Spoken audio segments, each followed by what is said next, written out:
কোমর পানিতে নেমে যেখানেই হাত দিচ্ছে সেখানেই মাছ পাচ্ছে। গাছের গুঁড়িতে হাত দিলেই পাওয়া যাচ্ছে ট্যাংরা, পুঁটি বড় বড় সাইজের।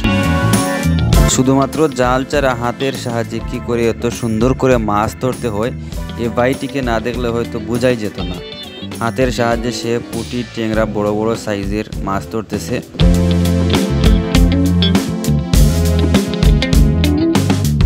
বন্ধুরা, আপনারাও কি কখনো এরকম মাছ ধরেছেন? জানলে অবশ্যই আমার কমেন্টে জানাবেন। আর ভিডিওটা যদি ভালো লাগে অবশ্যই একটা লাইক দিবেন।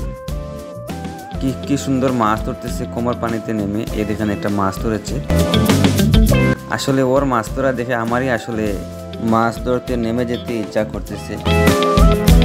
এত সুন্দর করে পানিতে হাত দিলেই পুঁটি, ট্যাংরা খুবই পাওয়া যায়।